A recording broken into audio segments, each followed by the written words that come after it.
Hi, everyone. Today I want to talk to you a little bit about overwhelm, and it's kind of been one of my complaints lately, is the number of people that come to me in that place of overwhelm and overload and exhaustion.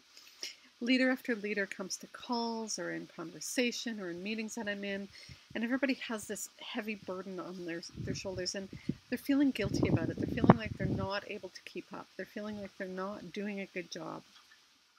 These leaders will say things to me like, I'm so disorganized, or if I could only get my crap together, or, I can't seem to stay focused. And they take that blame and they put it on themselves. The truth is, there's nothing wrong with their abilities or the way they're doing things. The truth is, they have too much on their plate. If you look at the amount of work that leaders have to do now compared to the work that they had to do 5, 10 years ago, it is outrageously more. And here's what's happened. We've added computers and faster computers and cell phones and tablets, and we now do we do meetings over the phone and conference calls. And we think that we can be more efficient. We think we should be able to get more done. And so rather than supervising, 5 or 6 people, we're now supervising 10 or 20 people. And instead of 2 or 3 programs, we now have 15 programs under our belts. You can't do all of that. The truth is, there's no way, there's no time management system, there's no, way to legitimately get done everything that you need to do. And so here's what I'm encouraging people to do. Say no. Stop. There's no way you can do it all, and what you're doing is burning yourself out. And if we're going to change the way organizations work, and if you're going to make a difference for the people that you supervise now, who are going to step into senior leadership roles in the future, you have to start saying no.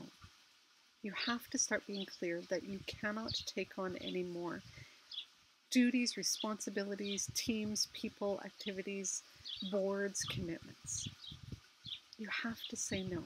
You have to say, I cannot reasonably manage any more than is already on my plate. And you have to mean it, and you have to do it.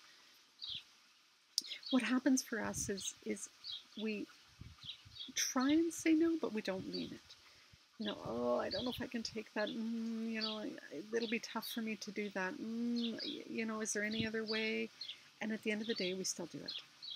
And so you have to find a way to say no. No, I can't do it. No, it's not possible. No, it isn't going to happen. And that's not going to be easy. I'm not saying this and saying that this is something that you just have to suddenly do. What you need to do is you need to get help to do that. You need to gather that courage within you. You need to become brave and strong to be able to say that. You need to surround yourself by people who also believe this, who also know that there's just too much on our plates as leaders. You have to start having these conversations with people that it's safe to have these conversations with, people that also feel the same way you do, that are trying to balance life and work and raise their families and commit to everything. You need to find a way to start this movement. Start having these conversations. Start having these ways of saying no and being okay with saying it. This isn't you. This isn't about something you're unable to do, the skills you don't have. You are a good leader. You were put into your leadership position because you have skills. You are organized. You are focused with a smaller amount of work. You can't do it with everything that you have on your plate right now. So reach out. Find like-minded people. Find the support you need to say no and do it more often.